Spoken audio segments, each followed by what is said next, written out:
36 जिल्हे, 36 बातम्या. News G9 Maharashtra. उत्तर तुमच्या प्रश्नांची.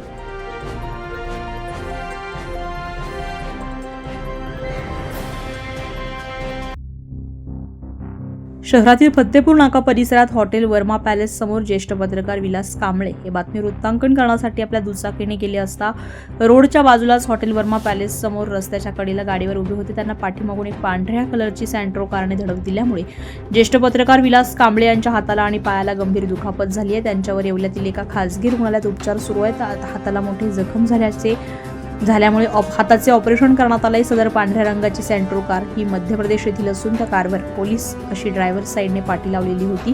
कोपरगावकडून येवल्याच्या दिशेने ही कार येत होती. कारमधील दोघेही इसम दारूच्या नशेत धुंद होते. अपघात होता सदर कार चालक घटनास्थळावरून तात्काळ पसार झाला. रविवारी 4:30 वाजेच्या सुमारास बोहरी पेट्रोल पंपासमोर एकलव्य संघटनेची मिरवणूक जात होती. दरम्यान हा भीषण अपघात घडला. अपघाताच्या ठिकाणावरच शहर पोलीस स्टेशनचा मोठा बंदोबस्त होता. तरी अपघातग्रस्त पत्रकाराला कोणीही मदत केली नाही. काही वेळानंतर एका लेडीज होमगार्डने सदर पत्रकाराला स्वतः उचलून रस्त्याच्या कडेला बसवले. बाकी कर्मचारी यांनी फक्त बघ्याची भूमिका घेतली होती. कोणीही गाडीचा फोटो किंवा गाडी अडवण्याचा प्रयत्न केला नाही. स्वतः पीडितांनी गाडीचे फोटो काढा किंवा गाडी अडवा असं सांगितलं. नंतरही कोणीही याबाबत दखल घेतली नाही. याबाबत येवला शहर पोलिसांनी लवकरात लवकर त्या अज्ञात वाहनाचा शोध घेऊन गुन्हा दाखल करावा अशी मागणी अपघातग्रस्त ज्येष्ठ पत्रकार यांनी केली आहे. नमस्कार, मी पत्रकार विलास कांबळे. आज सायंकाळच्या 4:30 वाजेच्या सुमारास मी कामानिमित्त बातमी कव्हर करण्यासाठी त्या परिसरात गेलो होतो. गाडीवर असताना ट्रॅफिक जाम होते. मी थांबलेलो होतो. त्या पिरियडमध्ये एक सँट्रो पांढऱ्या रंगाची कार माझ्या गाडीला धडक मारून पुढे थांबली. त्यानंतर त्या गाडीचा मध्य प्रदेशची गाडी होती ती. त्या गाडीमध्ये पोलिसाची पाटी असलेला पोलीस नाव लिहिलेलं पाटी होती. आणि सदर घटना घडल्यानंतर त्या पिरियडमध्ये ती गाडी मला धडक मारून पुढे पळून गेली. मला तर हाताला पूर्ण फ्रॅक्चर झालेलं होतं. मी पूर्ण सावध होतो.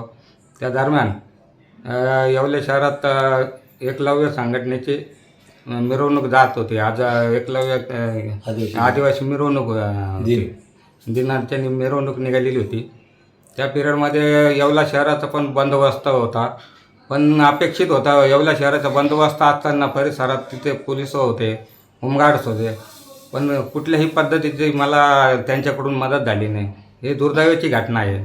आम्ही पत्रकार आजपर्यंत वेळोवेळी प्रत्येक घटनेला रात्र नाही पाहत, दिवस नाही पाहत, प्रत्येक वेळेस आम्ही 24 तास तत्पर सेवत असतो. पण अशी अपेक्षा असताना सुद्धा अशा घटना घडल्या. त्या पिरियडमध्ये 112 नंबरला सुद्धा डायल झालेला आहे.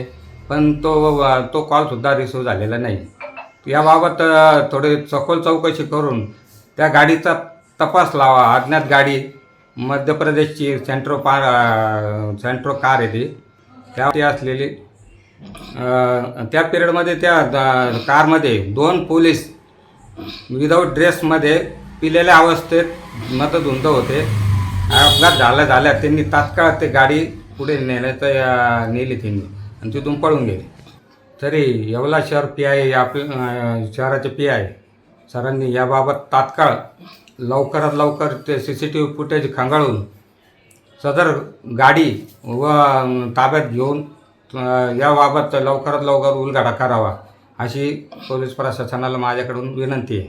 न्यूज 9 महाराष्ट्रासाठी अनिस पटेल, येवला.